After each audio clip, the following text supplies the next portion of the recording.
is the Lord. Spoke into the darkness, created the light. He is the Lord. It's like unto him, never is the Lord. And he comes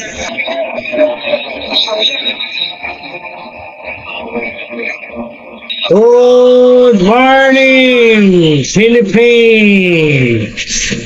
Good morning, world.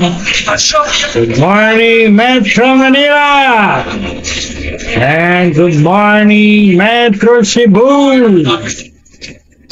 Welcome our in-depth and comprehensive study of God's Word. It's a blessed Wednesday morning. This is your servant, God's servant, Bishop James Lopez, currently student of Harvard, USA, the president of Jesus Still Heals Worldwide Healing Ministries, the President Dean of Masters Online Seminary. Gusto po kayo lahat. And again, I hope everyone is doing good. At ngayon sa umaga ay patuloy tayong mag-aaral na salita ng Diyos. At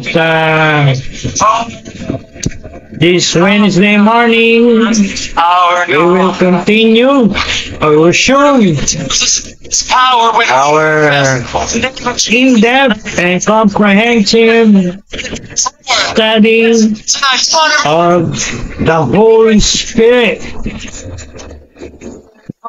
And as I taught last Wednesday morning, let's all say and greet the Holy Spirit. Good morning, Holy Spirit. Let's welcome the Holy Spirit in our lives, in our places, in our hearts, especially this blessed Wednesday morning. Alright? So, we will resume this morning our crash course or long series of study about the third person of the Godhead, that's the Holy Spirit. And I entitled this crash course Pneumatology 101. And as I discussed or taught last Wednesday, the rationale behind this crash course or long series is because many Christians are not familiar with the Holy Spirit. Maraming Kristiyano kulang sa kaalaman pagdating sa Holy Spirit. They know about the Father and the Lord Jesus Christ, but when it comes to the third person in the Godhead, the Holy Spirit, many lack knowledge. They have a lot of misunderstanding, misconception, and as I said last Wednesday, this is the most misunderstood part of theology. Many do not understand the things, the truth about the Holy Spirit. At kailangan po nating makilala ang Holy Spirit, ang ikatlong persona, gaya ng pagkakilala natin sa Ama na nasa langit at sa ating Panginoong Yesus. Kung paano meron tayong personal relationship with the Father and with the Lord Jesus Christ, I should say likewise, we must have a personal relationship with the Holy Spirit. And last Wednesday, we'll have a short review. Na-discuss po natin yung meaning ng word na pneumatology. Comes from the two Greek word pneuma and logos. Pneuma is the Greek word for spirit, and logos means word or discourse. So pneumatology simply means study of the Holy Spirit, pag-aaral tungkol sa banal na Espiritu, kung sino siya at kung ano kanyang mga ginagawa sa buhay na isang Kristiyano. The study of the Holy Spirit and the works of the Holy Spirit. And we also discuss that the Holy Spirit is not an impersonal force or just an influence gaya ng tinuturo ng maraming kulto sa panahon natin. They taught and they propagated their false teaching that the Holy Spirit is just an influence or an impersonal force, not a person. But I already taught you and discussed last Wednesday that the Holy Spirit is a person. A person. Why person? Because we already learned last Wednesday the personal pronoun that the New Testament use when referring to the Holy Spirit is always he, not she or it, but he. Personal pronoun, masculine.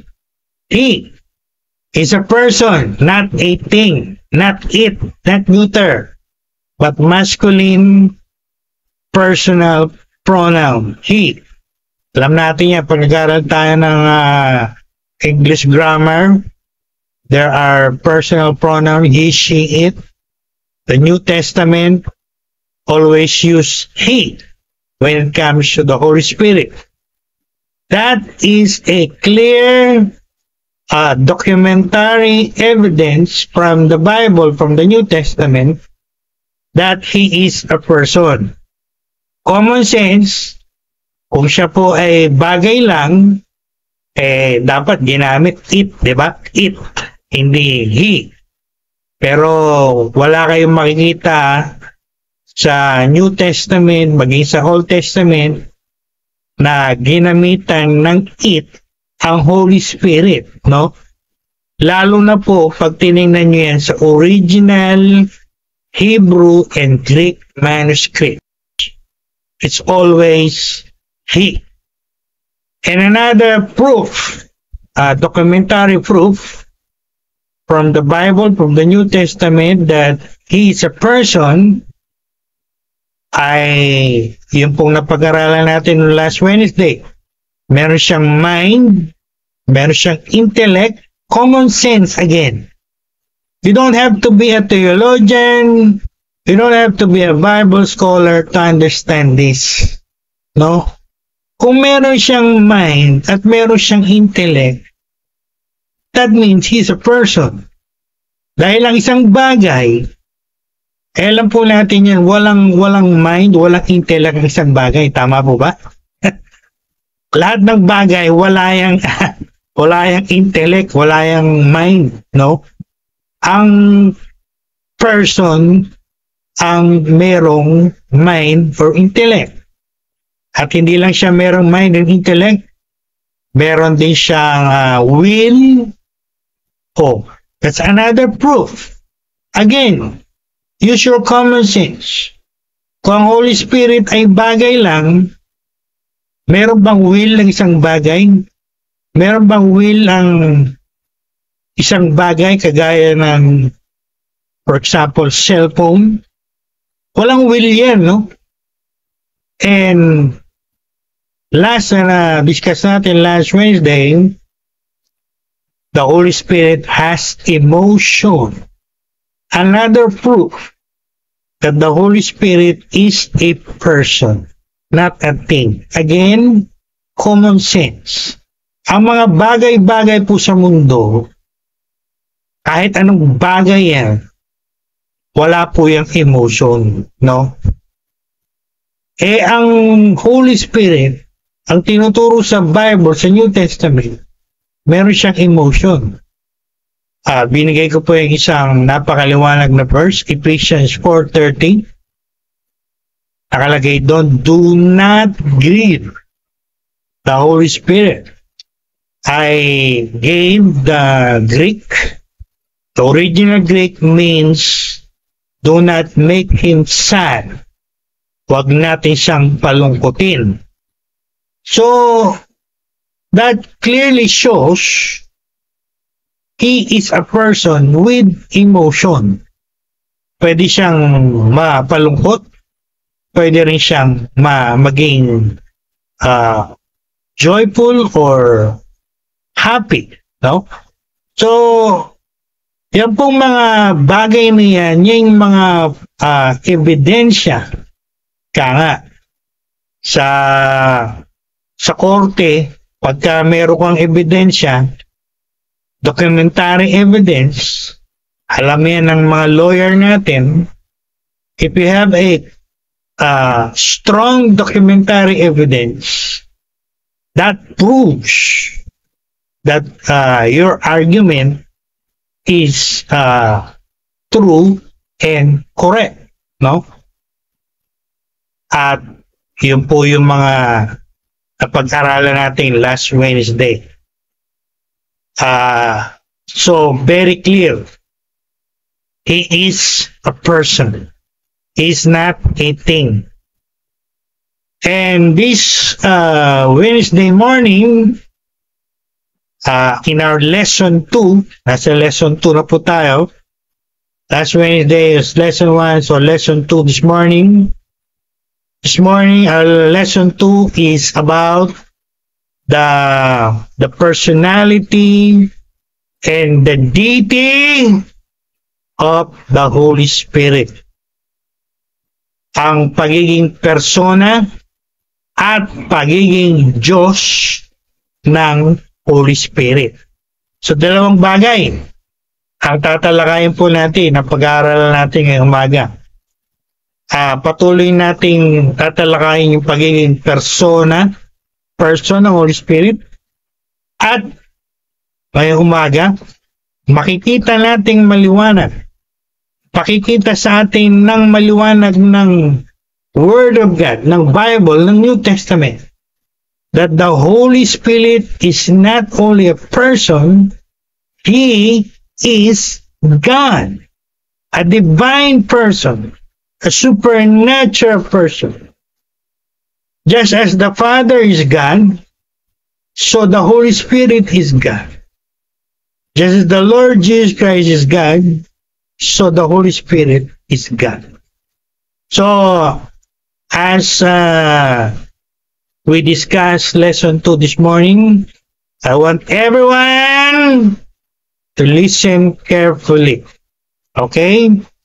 And understand what you are hearing.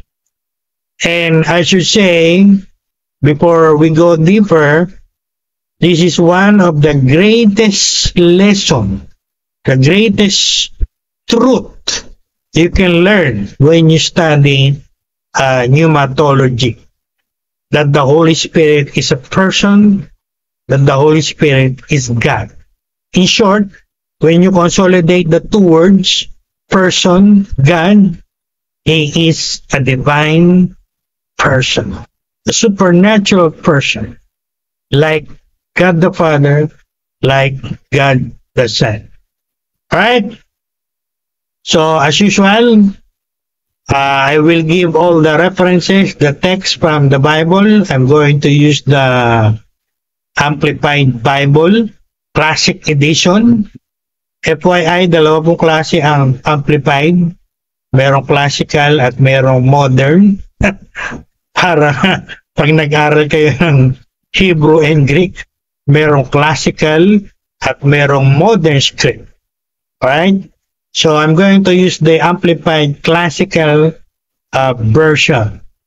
And again, I want everyone to follow me in your Bible. Get a copy of your Bible or your New Testament. Lahat po ng verses na ibibigay ko mamaya, I want you to read it. I want you to understand it. I want you to memorize it. And the most important, I want you to put that deep in your spirit, in your mind. As I said, my lesson objective in this crash course or long series is not only to give you information, hindi lang po to para magkaroon tayo ng maraming kaalaman tungkol sa Holy Spirit at magyabang tayo, no? Kaya ng binanggit ko last Wednesday. The main goal, the main lesson objective of Dr. Lopez in teaching this to as many people as I can through Facebook Live is for you to know Him personally and for you to have a growing relationship with the Holy Spirit. That every morning, every day of your Christian life, when you wake up, one of the first things you're gonna say is, "Good morning, Holy Spirit." And even when you are about to sleep at night, you would say, "Good night, Holy Spirit." The Holy Spirit will become your invisible friend, companion, comforter, paraclete. Actually, that is the Greek word for the Holy Spirit. Parakletos, paraclete. One who is called alongside, at the side of you, at your side, to help you in your Christian life. No? Yan po ang lesson objective ko dito, no? Hindi para bigyan kayo ng maraming knowledge at info at magyabang kayo. Ha? Gaya ng binanggit ko last Wednesday, Paul writing to the church in Corinth. Alam naman natin yung mga Corinthians, yung mga Greeks. They love philosophy, they love knowledge. And the Apostle Paul writing to them in 1 Corinthians, rightfully, correctly, told them, knowledge pops up. Ang kaalaman nagpapalalo, nagpapayabang. Pagka marami kang alam, matutokso kang magyabang, marami kang alam. So again, hindi po yan ang ating objective or goal.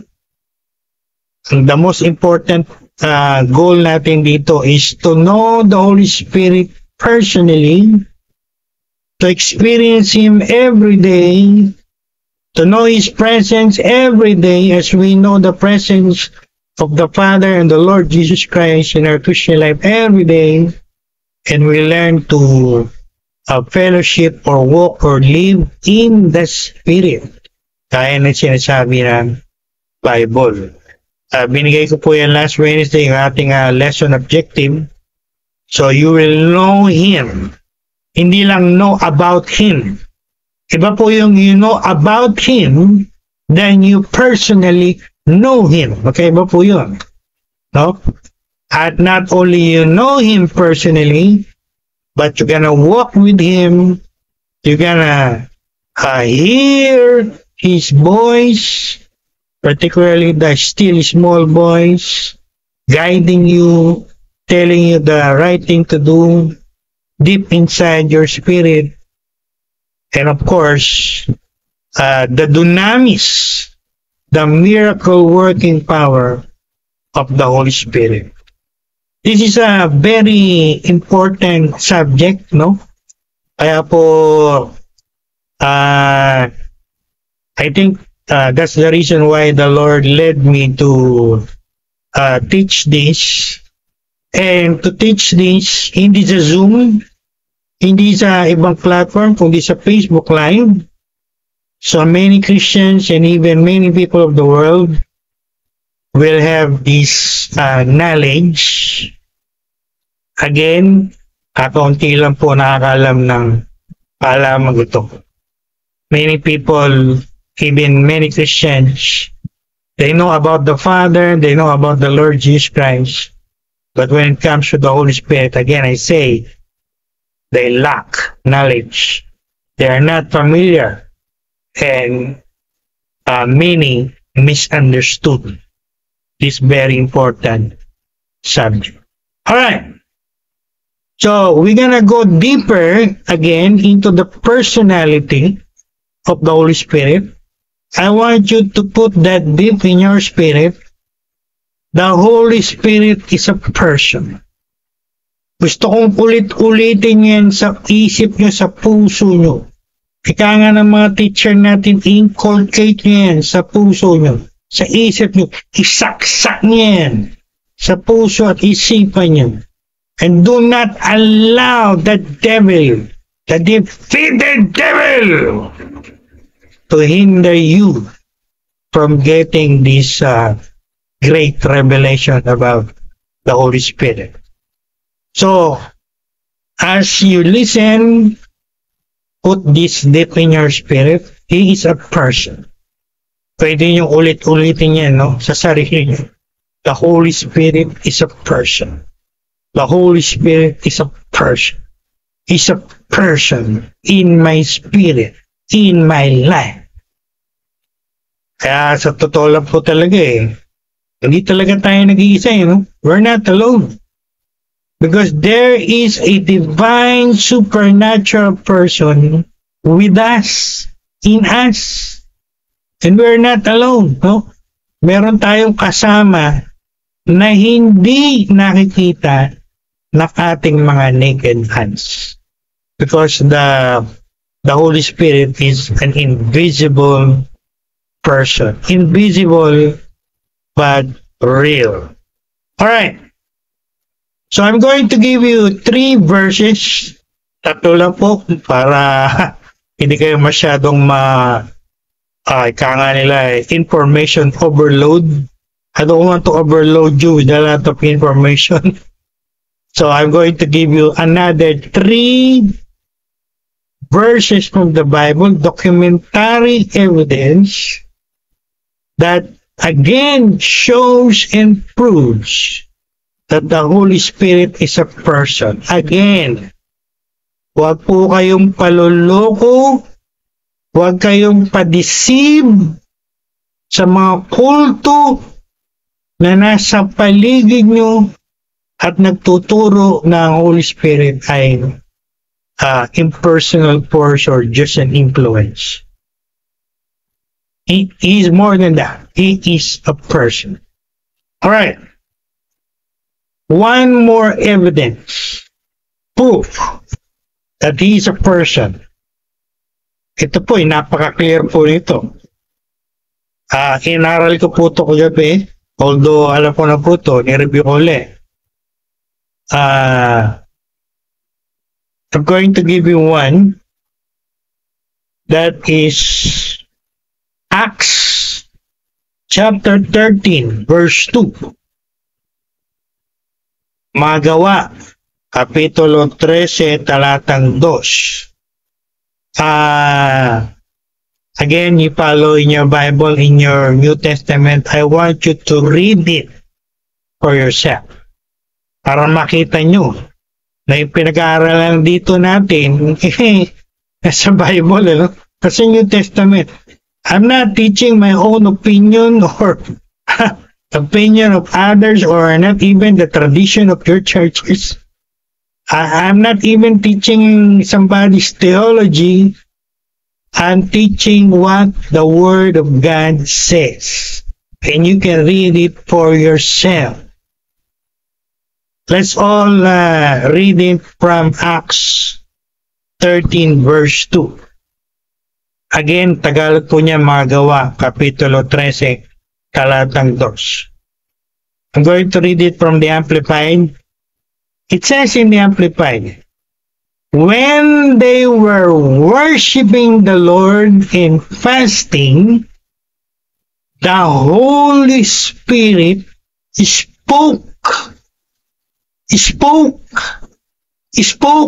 said, Tagalogin ko po, nung sila Apostol Pablo at ang mga leaders ng church sa Antioch, na-discuss na po natin yan, naturo ko niyan ng mga nakarambuan, nung nagkaroon tayo ng Mission Sunday, the Antioch Church, that's the first Gentile church, noong 1st century AD.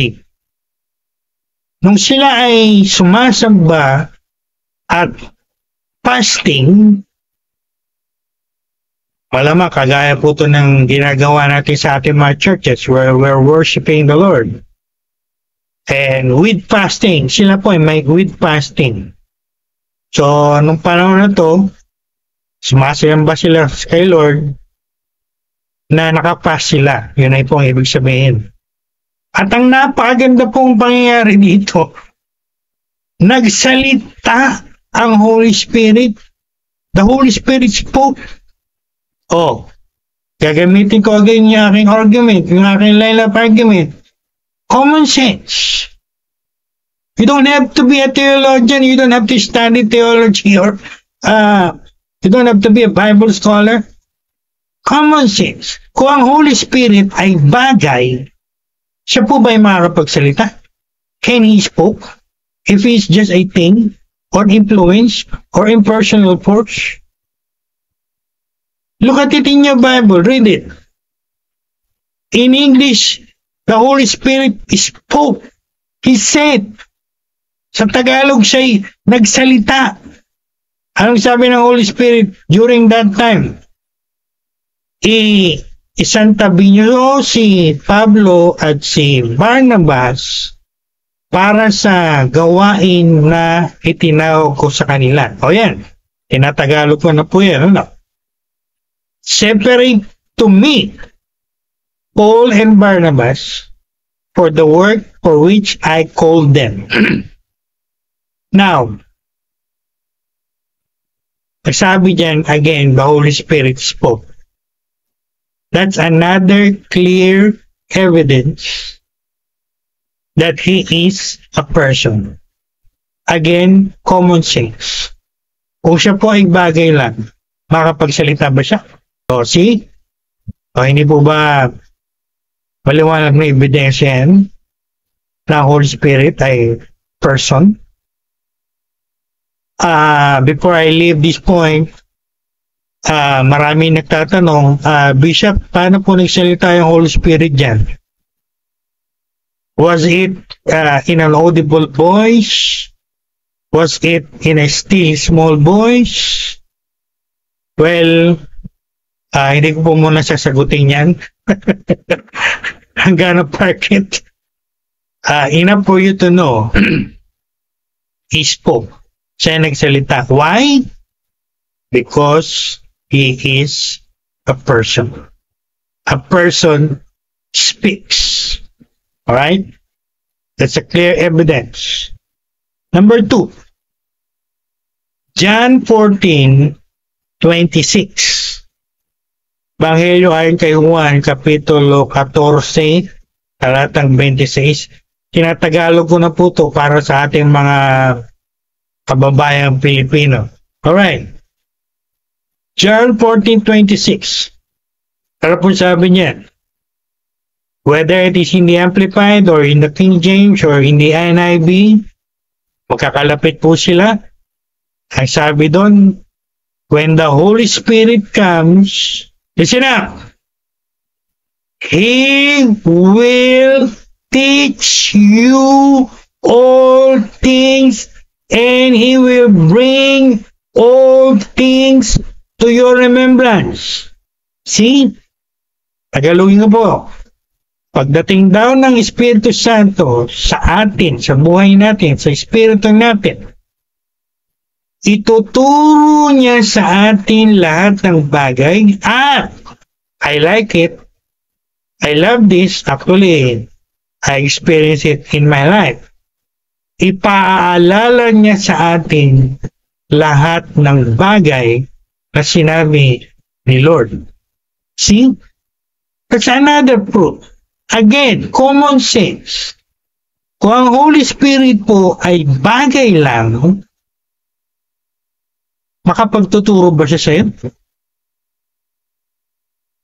Can He bring you things to your remembrance? Dito maliwanag na sinasabi, He is a teacher who teach all things. And not only is a teacher, He is a reminder, a great reminder. There are many times I experienced that in my life. The Holy Spirit reminding me, bringing to my mind scriptures. That's the work of the Holy Spirit.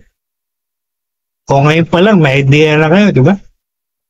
That's the work of the Holy Spirit. Gawain po yan ng Espiritu Santo sa buhay ng isang Kristiyano. Tunay na Kristiyano. Kaya nga sabi ng ating mga expert, at sabi din ito ng aking mentor sa United States, you have the greatest teacher in your life, in you. That's the Holy Spirit. Kung sensitive lang tayo sa Holy Spirit, mararanasan nyo kung paano kayo turuan ng Holy Spirit tungkol sa Word of God. Si Bishop Lopez, ito pong mga tinuturo ko sa inyo. Yung mga revelation na tinuturo ko sa aking ministry. Lahat pong yan, o karamihan dyan ay itinuro ng Holy Spirit sa inyong lingkod. No? Pinakitang maliwanag sa akin, pinaunawang maliwanag sa akin. Because He is a teacher. He's gonna teach you. That's what the Lord said, right? Naniniwala ba tayo sa pangako ni Lord? Of course. Naniniwala ba tayo sa salita ni Lord? Of course. O anong sabi dito? Anong pangako dito ni Lord? When the Holy Spirit comes in you, in your life, He's gonna teach you all things. And He's gonna bring all things to your remembrance. Again, di ko na po ito habaan. Simple lang yan. Again, common sense. I'm using my line of argument. Kung ang Holy Spirit ay bagay lang, gaya ng tinuturo ng maraming kulto, can He teach you? Can He bring you all things? Of course not. The fact, the truth that He is a teacher and it's a great reminder that proves and shows He's a person. Again, He's a person. And I love the personality of the Holy Spirit. Yan po ang dapat aralin niyo sa buhay niyo, no? Again, this is not for information only. This is how you gonna relate, how you will have relationship with the Holy Spirit. For example, pag kayo nagbasa ng Bible, o nakinig ng Word of God, at hindi niyo maintindihan, you can ask the Holy Spirit, Holy Spirit, please teach me this verse or this scripture. Eh, yun nga lang, kung depende kung sensitive kayo. o alam nyo kung paano kumilos ang Holy Spirit. Word of caution, make sure it's the Holy Spirit who is teaching you, ha? Hindi po lahat ng voices na naririnig natin comes from the Holy Spirit. Sabi nga ng mga experts natin, and I concur or agree with them, tatlong voice daw ang nasa mundo. There's the voice of God or the voice of the Holy Spirit. There's the voice of the devil and his demons. And then there's the voice of your own spirit. So, you have to discern. Kaya nga meron tayong tinatawag na discernment in the Christian life. When we say discernment, you have to discern kung yung voice na napapakinggan nyo o naririnig nyo coming from the Lord, from the Holy Spirit, or coming from the devil, or coming from your own sa sarili nyo lang. So, I want to leave that word of caution to everyone. Make sure it's the Holy Spirit. Marami pong, I know it because I study a lot. I study almost every cult. I study church history. I study a lot. I know marami pong Christians nasa katotohanan na, pero dahil nakinig sa mga voices na naririnig nila, they thought it is the Holy Spirit or from the Holy Spirit, when in reality it is a deceiving or a lying spirit. Make the long story short, na-deceive sila. So, nasa katotohanan na sila, na-deceive sila. So again, make sure it's the Holy Spirit. Kung hindi kayo sure, you better ask your church leader, your pastor, or even me. You can send me message or question. So, very clear po, John 14:26, He is a teacher, He is a person. Last, hindi po mahaba itong lesson 2. I will make it as short as I can. Actually, na-discussin natin to last Wednesday, Ephesians 4:30, do not grieve the Holy Spirit. Sinama ko po ito ngayong umaga kasi kagabi, again, nagre-review po ako ng mga notes ko. And I look at again in the Amplified. Again, dalawa po klase ng Amplified, classical and, as you say, the modern one. parang Hebrew and Greek pag nag-aral kayo. Shoutout nga pala sa aking mga mate, sa aking mga classmate, sa MDiv, sa ATS o Andrew Theological Seminary. Yung pong mga naging kaklase ko at mga bishop na rin. Shoutout to Bishop Marinel from Makati. At sa iba pa ang mga ka-classmate natin sa ating class sa MDiv. Shout out to all of you. And I'm happy for all of us. Alright. Hindi na sayang yung ating pag-aaral. Kaya nila kung tayo ay nag-aaral, it is an investment. You invest before and you are harvesting it now. Meron tayong saying, study now, live tomorrow. Ayan po, totoo po yan. Ano? Yung mga gustong maging church leaders, yung mga gustong maging ministry leaders, yung mga gustong maging bishop, yung mga gustong magkaroon ng doctorate degree, mag-aral kayo mabuti, magsunod kayo ng kilay, no? Kagaya sa klase namin, at nakakatuwa, kami lahat ay may mga narating kami sa aming pag-aaral, pagsasunod natin. Alright.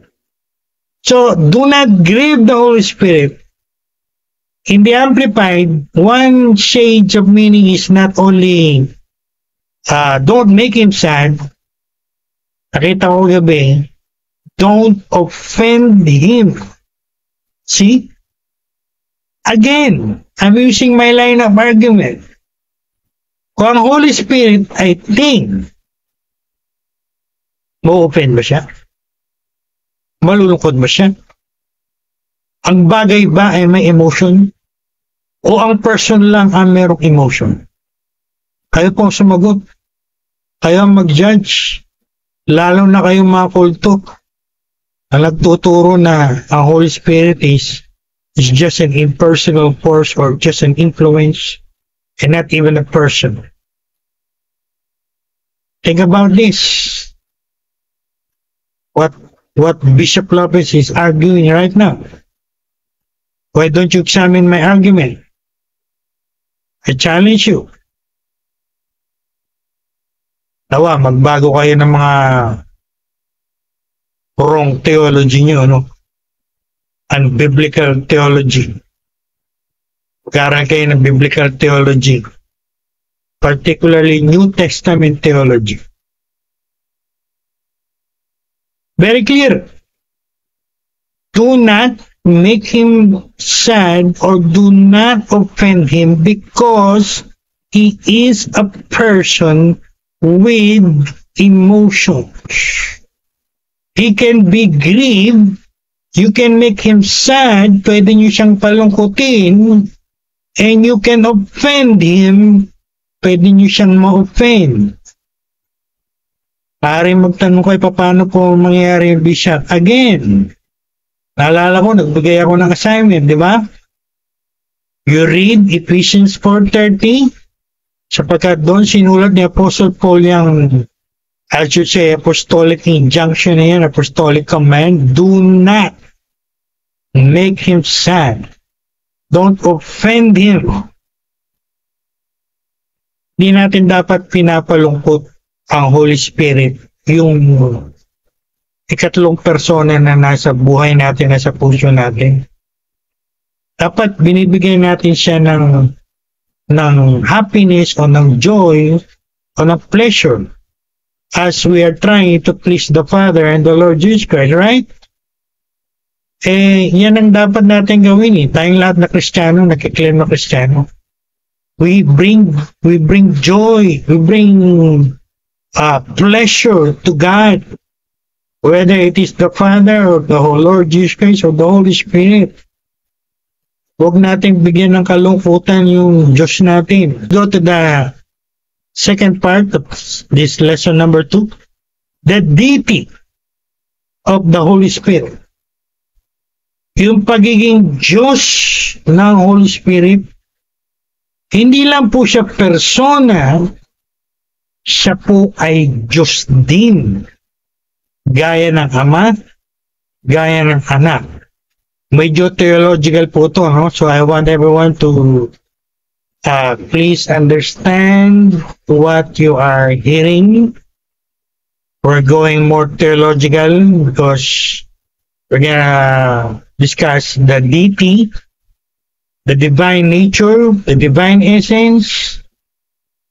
May mga theological terms tayo na gagamitin dito. So, kung kayo po ay hindi nyo maabot to, you can send me a message. You can post your question in the comments. Alright? So, he is a divine person. Sabi ko po kanina yan. No, supernatural person. Meron po siyang mga attributes of being a deity.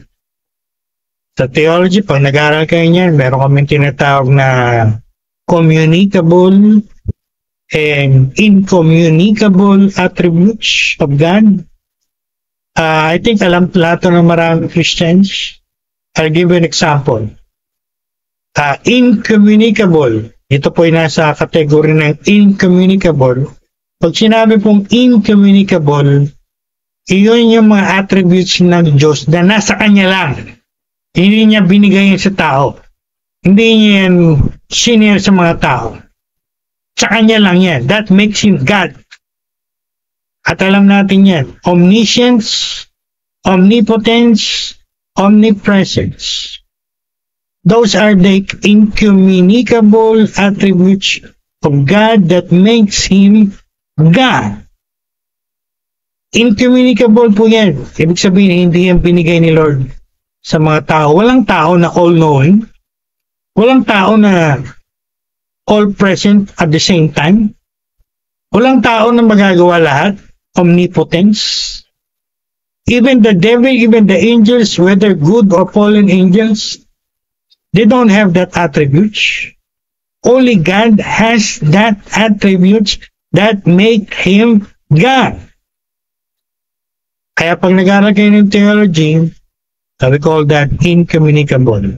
Pag sinabing incommunicable, cannot be transferred. Hindi niya yan transfer. Kanya lang yan.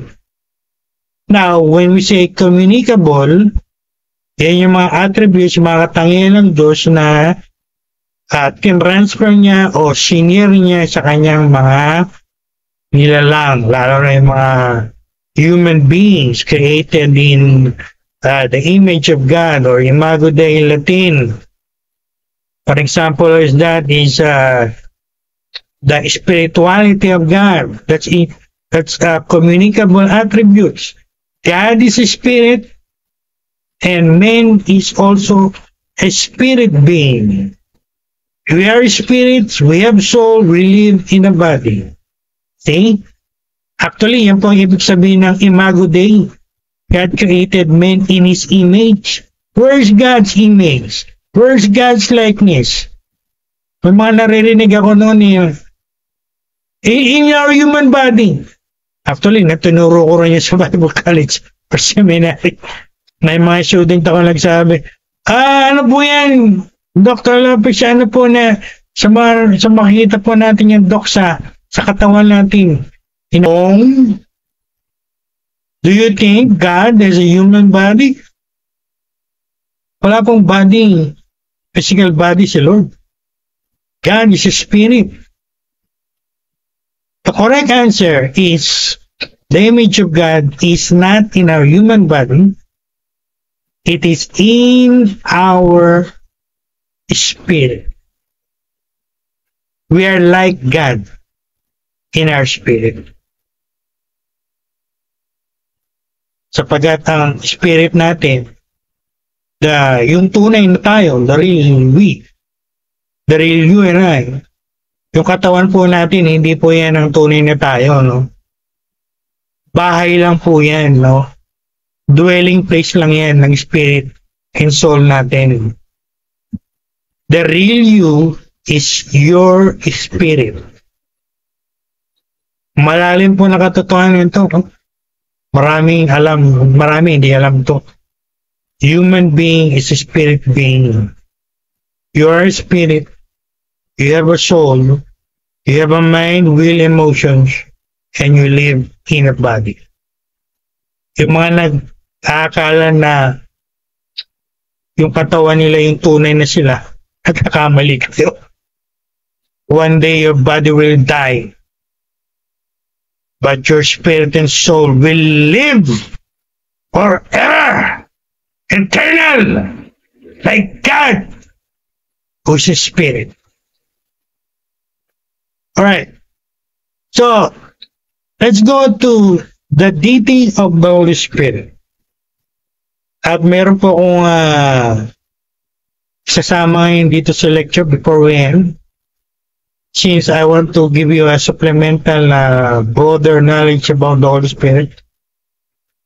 Yung pong mga kulto na nagtuturo ng mga mali-maling aral tungkol sa Holy Spirit, hindi na po bago yan, ano?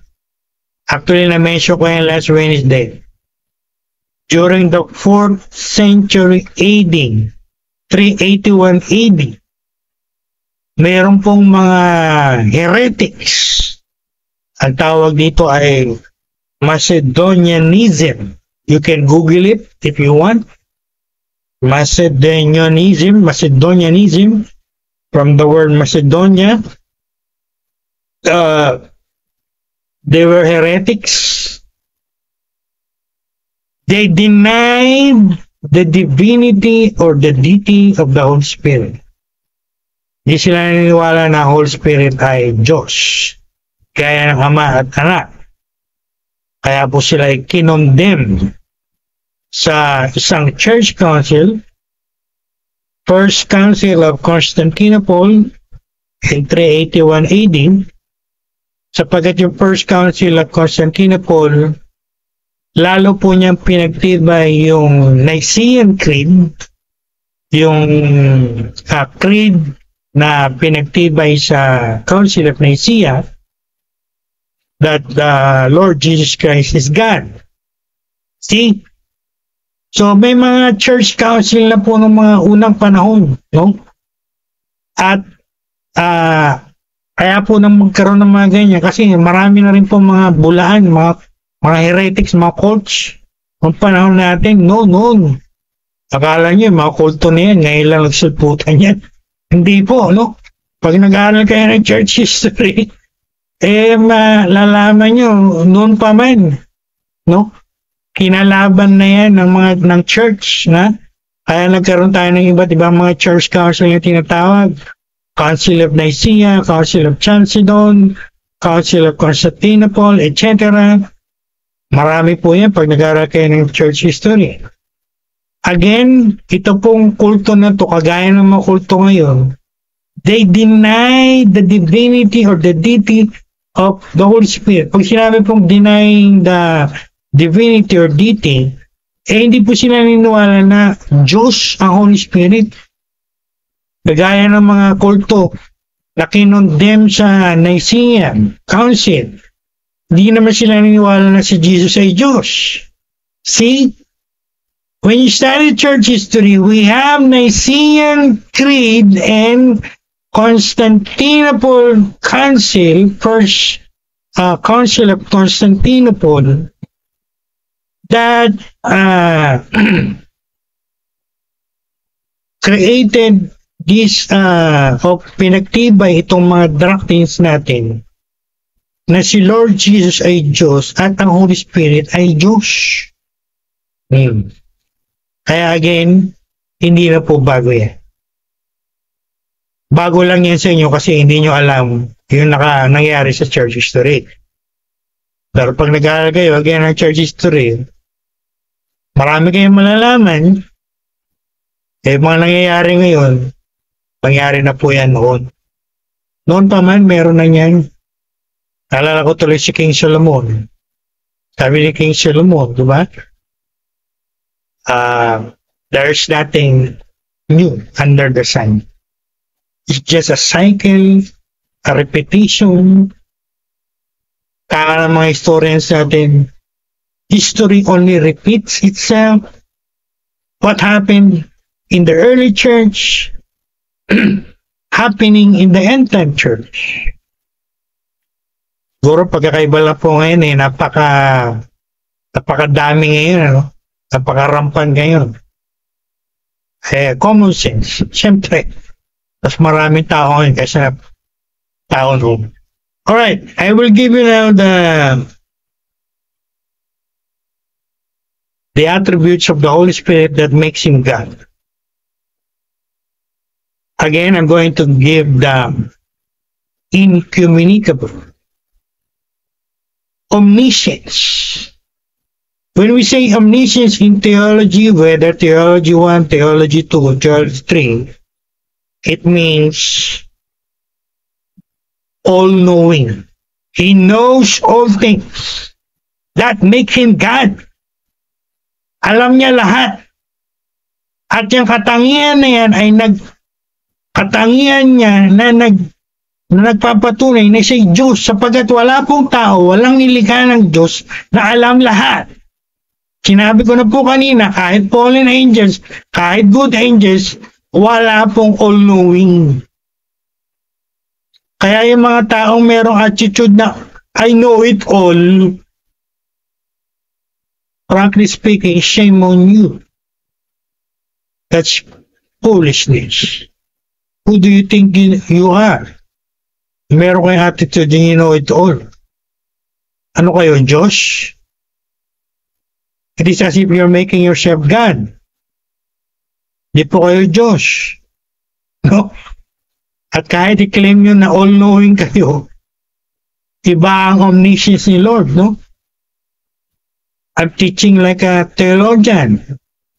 Ang all-knowing, ang omniscience ni Lord, hindi through progression of knowledge. What he got is innate. Sa theological word innate, when we say innate, alam niya lahat agad. Hindi niya na kinakailangan nagbasa ng mga records at magbasa ng mga libro at kumuha ng mga knowledge at etc. gaya ng ginagawa ng mga tao to gain knowledge. Alam niya lahat in an instant without needing to acquire a lot of knowledge. It is innate. Alam niya agad sa omniscient mind niya lahat ng bagay. No? Kaya nga sabi ni Prophet Isaiah, who have known the mind of the Lord, that one should taught him, who have known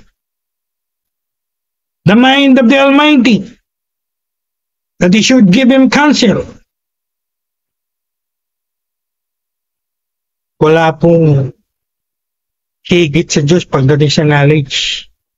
All-knowing, innate in himself. I-google nyo para kayo maintindihan. Alam niya lahat ng bagay, agad-agad. No? Hindi mo na kinakailangan sabihin pa sa kanya. Hindi niya na kinakailangan magbasa at kumuha ng mga knowledge. In an instant, you know it all. That's omniscience. All-knowing. Now, the question is, because we're trying to prove to all of you out there that He is God, the Holy Spirit is God, what is the verse in the New Testament that clearly proves that the Holy Spirit is also omniscient, all-knowing? Tingnan natin sa 1 Corinthians chapter 2, verse 10 to 11. I want everyone to write it down. You're permitted to write this down. Like in a classroom setting. I encourage you to write it down. Hindi po ako saludo at hindi ako impressed sa mga nakiklaim they have photographic memory. That's baloney. Tanga ng mga Amerikano. Kami nag-aral sa MD, kami nag-aral sa doctorate. We write down notes. And who are you to claim that you don't need to write down notes? I'm not impressed. 1 Corinthians 2, 10 to 11. I want to focus on verse 10 only. Nireview ko po ito. Tinignan ko again sa amplifying. Malapit na po tayo matapos. Ang sabi ni Paul, writing to the church in Corinth. Again, pag sinabi po natin Corinthian church, mga Greeks to. Kaya rin sinabi ko kanina, mga Greeks, mahilig sa knowledge, mahilig sa philosophy, mahilig mag-acquire ng mga knowledge. No one that the Apostle Paul told them or wrote to them, he said, 1 Corinthians 2:10. I want everyone to listen. The Spirit of God, the Holy Spirit, clear, di ba? Hindi niya tinutukoy yung Father. Hindi niya tinutukoy si Lord Jesus. He said, the Holy Spirit of God. Isn't it clear? Referring to the Holy Spirit. What did he say? What did he write? The Holy Spirit of God, the third person in the Godhead, search all things. Search all things. Even the deep things of God. Narinig niyo yan? The Holy Spirit is searching all things. Tagalogin natin. Ang banal na Espiritu, ang Espiritu Santo, na persona, pangatlong persona, again, sinasaliksik niya lahat ng bagay. Hindi po konting bagay, hindi lahat, hindi maraming bagay. Lahat ng bagay. I think kahit sa yung translation basahin yan, all things ang nakalagay. Bakit niya sinasaliksik lahat ng bagay? Why is searching all things? Because he knows all things. Isn't it clear evidence that the Holy Spirit is God with the divine attribute of omniscience? Like the Father, like the Son, he knows all things. Very clear po yan. Alright, so we're done with omniscience. He knows all things. Wow. I like it, no? When we are discussing these incommunicable attributes of God, isang thought na dumarating sa akin, tingnan niyo po yung katalinuhan, tingnan niyo po yung wisdom na binigay ng Diyos sa ating mga theologian. How did they come up with concept? Omniscience, omnipresence. FYI, theology is the queen of science noong buong unang panahon. Pag sinabi pong Queen of Science, yan ang number 1 na field na pinag-aaralan ng mga matatalino, mga brilliant noong unang panahon. Noong unang panahon, pagka theologian ka, alam ng society, you are one of the brightest, you're one of the most intelligent, you're one of the most wisest, educated, knowledgeable person. Paano po ngayon, Dr. Lopez, in our 21st century? In the 21st century.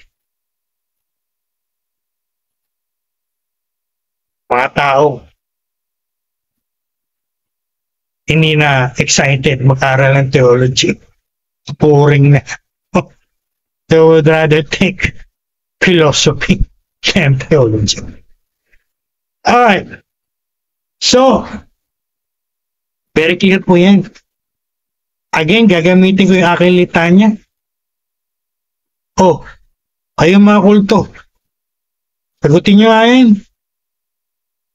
Kung ang Espiritu Santo ay bagay lang, bakit sinasabi diyan, sinasaliksik niya? Alam niya lahat. Sagutin niyo po. Kung meron kayo may sasagot. Siguraduhin niyo lang, huwag niyo akong bibigyan ng mga tinatawag namin sa philosophy na fallacious reasoning yan. Di po ba sa akin yan, nag-aral po ako ng philosophy. Very clear yan. That's enough for all of us. Second, omnipresence is the Holy Spirit of God, the third person of the Godhead, present at all places, at all times? Like the Father, like the Son? The answer is yes. Alam natin lahat yung Psalm 139, right? 7 to 10. Sinulat po ito na ni King David, the psalmist. At pinapakita doon yung omnipresence, hindi lang ng Diyos, kundi ng Espiritu ng Diyos. Bakit ko po nasabi? Sapagkat sa verse 7, kung babasahin niyo yan, verse 7, Psalm 139, ang sabi ni King David the psalmist, your spirit, your ruach, your presence. O hindi ba tumutukoy sa Holy Spirit siya? Sabi niya, where can I go? If I go to this place, you are there. He even mentioned Sheol. Lahat nag-aral ng Hebrew, you know what is Sheol? Sheol, in Hebrew, in Greek is a Hades. In English is hell. It's the place of the dead, where the dead goes. It's the realm of the dead, the abode of the dead. Oh, saan yun? So sabi ni King David, if I go to Sheol, you are there. If I go under the water, in short, what he's saying here is, kahit saan ako magpunta, Lord, nandun ka, nandun ang iyong spirit, nandun ang iyong presence. Di ba maliwanag na documentary evidence that the Holy Spirit is omniscient, omnipresent? Very clear. Gaya ng mga narinig natin mga great men sa Amerika, lalo na yung mga great evangelists, they are saying the Holy Spirit is not only in America, is also in the Philippines, is also in China, is also in Russia, is also in Great Britain, is also in Saudi Arabia, is everywhere present at the same time. Again, gagamitin ko yung litanya ko. Kayo mga kulto. O ang Holy Spirit ay influence, bagay lang. How come na sinasabi dito? Nasa lahat siya na. Nasa lahat ng lugar siya. Ano sagot niya? See? This teaching, these verses clearly refutes the false teachings of those cults. Again, gagamitin ko pa yung word ni Lord, do not be deceived by those deceivers. Again, mag-aral kayo. Mag-aral kayo ng mga Bible niyo, mag-aral kayo ng Biblical theology, New Testament theology. Mali-mali mga pinagtuturo. Last, second to the last, omnipotence. Pag sinabing omnipotence, this is the attribute of God that makes him, he can do all things. Kaya niyang gawin lahat mo. Ang Holy Spirit ba ay binigyan din ng ganyang attribute? Yes.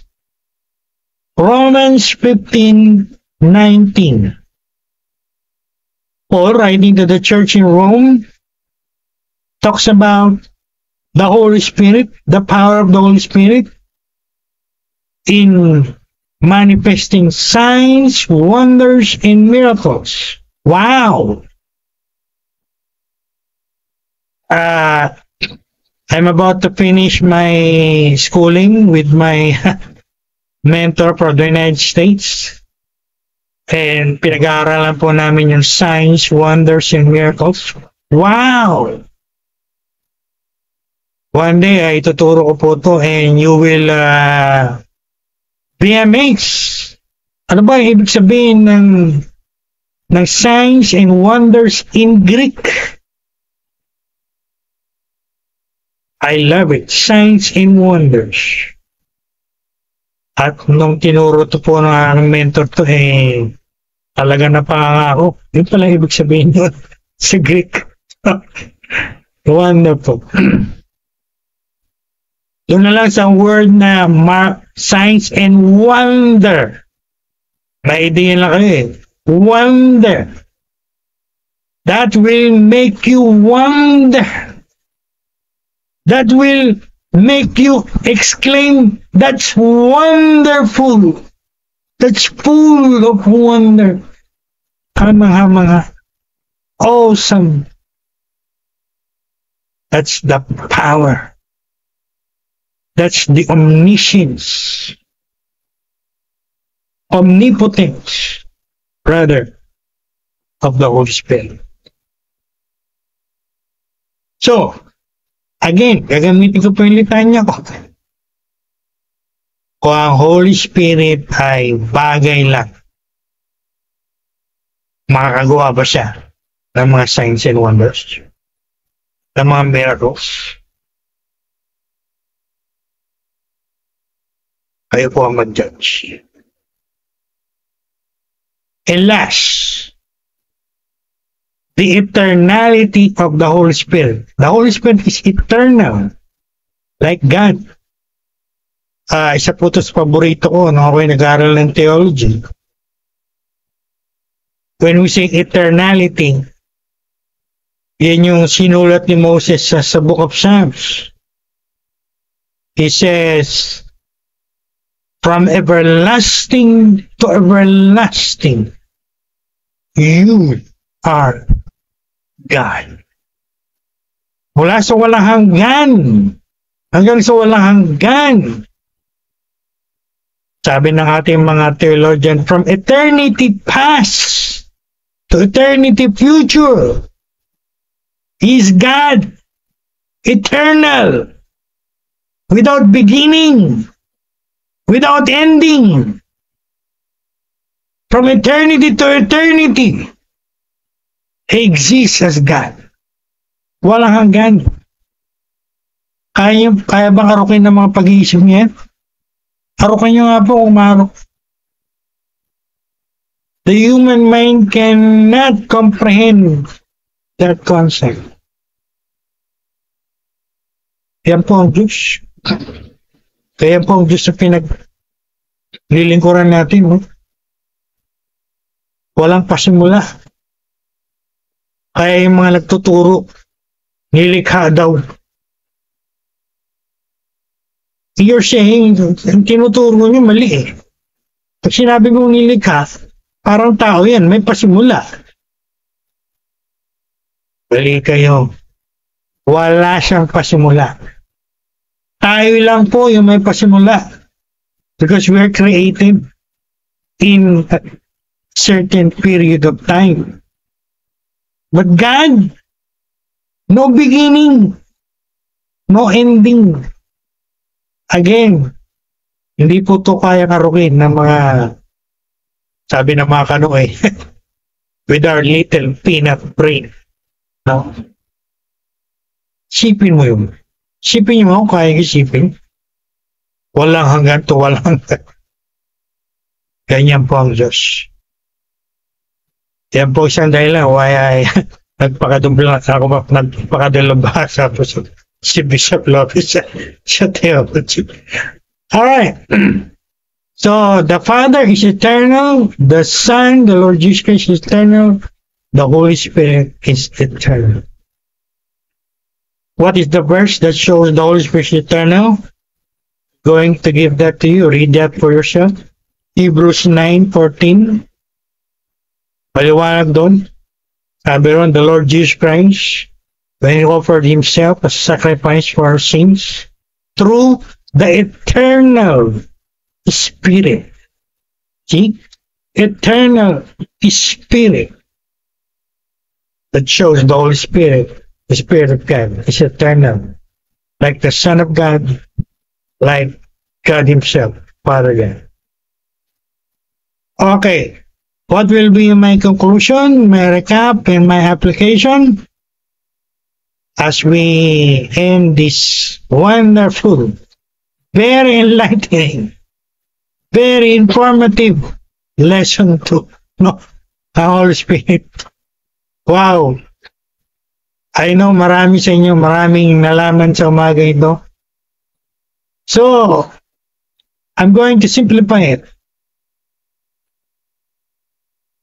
Ang Holy Spirit po, persona. No? Hindi po ako magsasawang sabihin yan. Hindi ako magsasawang ituro yan.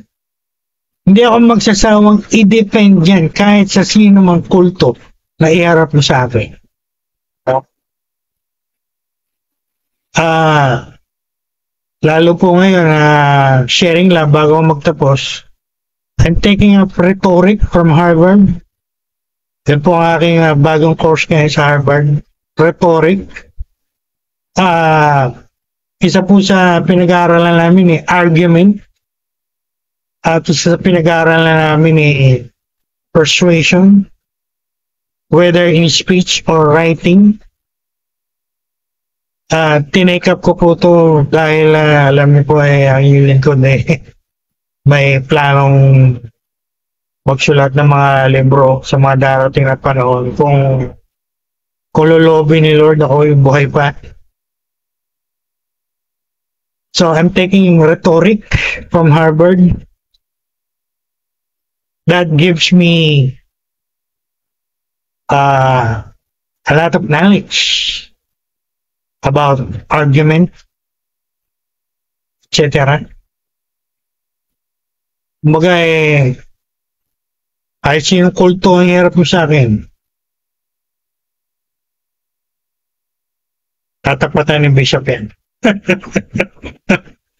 Isang araw I'm pondering of meditating, kakasana ba ako sa debate ng mga nagtuturo na si Jesus yung tao lang. Well, I made up my mind and I'm ready for it. Meron lang tayong of course, mga condition na dapat gawin, no? Alam niyo po, when you study debate and argument, may mga, po yan, may mga dapat nakapaloob yan para maging maayos. May mga guidelines yan para maging maayos, ano? Marami akong nakita mga debate, mga argument, kaya ng mga ginagawa ng mga nakulto, yung mga nagmamaru-maru, alam mo marurunong sa Bible, pero mga walay naman. Oh, kala nyo magagaling kayo. Naluloko nyo lang yung mga walang alam. Pero subukan nyo harapin kami at sasabihin ko po sa inyo ng prangkahan, ika nga ng mga salitang kanto, ay ilalampaso namin kayo sa mga pagmumukha nyo. Tingnan natin kung gaano kayo kaalam na pinagmamalaki nyo alam ko, no? Pero sa totoo lang, wala naman kayo talagang alam. Alright.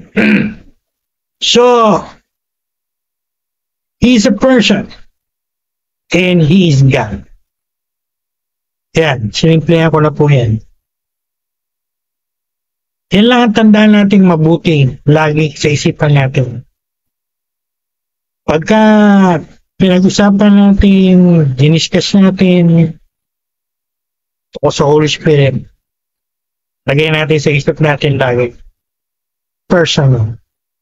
God yan. Divine person, God person, supernatural person, with the attributes of God. Alright? Now, how are we gonna relate to Him? Yan. Again, yan pong pinaka-lesson objective natin. Well, share ko po yung ginagawa ko na. I don't want to be a hypocrite preacher. Pag sinabi po natin hypocrite preacher, turo ka lang ng turo. Hindi mo naman ina-apply sa buhay mo, no? Galing ka lang magturo, wala ka namang application. Ako may pragmatic teacher ako. I'm a practical teacher. Let's practice impractical things every day. How are you gonna do it? How are you gonna relate to a divine person in your everyday Christian life? Nagbigay na po ako ng idea kanina, di ba? When you wake up in the morning, or before you sleep at night, we talk to Him. Good morning, Holy Spirit. Actually, isang araw, merong dumaring sa isip ko. I make it thrice, no? Ano ibig sabihin na I make it thrice? I make it in the morning, I make it in the afternoon, I make it at night. I say, good morning, Holy Spirit. Good afternoon, Holy Spirit. Good evening, Holy Spirit. Good night, Holy Spirit. Alright, you talk to Him. As you're talking to the Father and to the Son, to the Lord Jesus in prayer, you talk to Him as a person, as a divine person. Ano pa po? Mga practical ways to relate to Him. Pag nagbabasa kayo ng Bible, nakikinig kayo ng Bible, nahihirapan kayong maintindihan. Why don't you talk to the Holy Spirit? Holy Spirit, please teach me this verse. Illuminate. Pag-aaral lang po natin yan as we go deeper in this series. The illuminating, the work of the Holy Spirit to illuminate you, for you to understand the Bible. Mga work po ng Holy Spirit yan, no? Apart from that work of the Holy Spirit, we cannot understand Him. Kaya tama po yung sinulat ni Paul sa Romans chapter 8. Isa po yan sa mga nakalinya na ipipreach ko. Napakarami talaga nasa isip kong ituturo. Hindi ko alam po paano ko ituturo lang. Sabi doon ni Paul, we are debtors to the Holy Spirit. Marami tayong utang sa Espiritu Santo. Dapat mabuhay tayo in the Spirit, not after the flesh. Kapag sabi nun, if you live after the flesh, you gonna die. But if you live after the Spirit or in the Spirit, you're gonna live.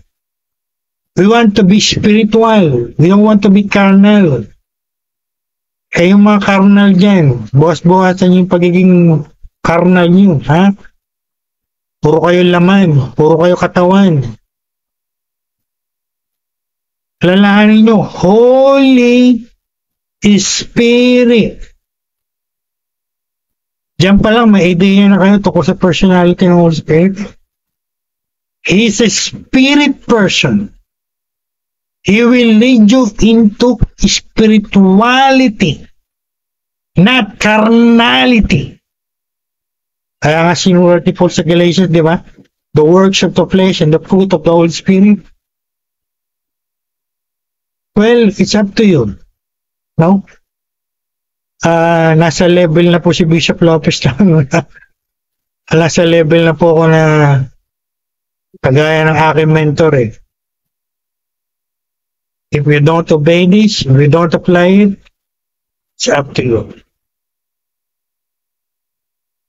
Mahalaga sa akin sa panahon na ito ay magawa ko yung calling ko, magawa ko yung trabaho ko.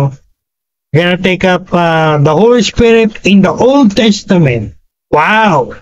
Napagandang pag-aaral din ito, no?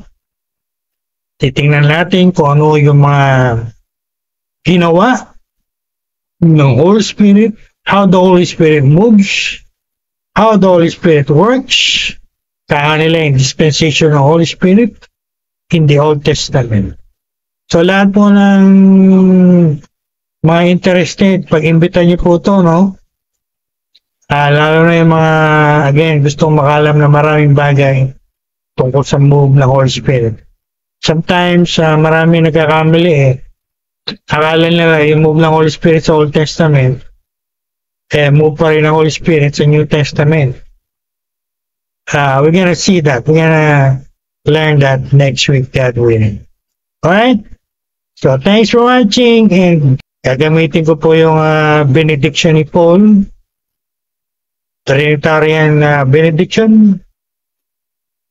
And the grace of the Lord Jesus Christ, the love of God the Father, and the communion, the fellowship of the Holy Spirit be with you all. In Jesus' mighty name.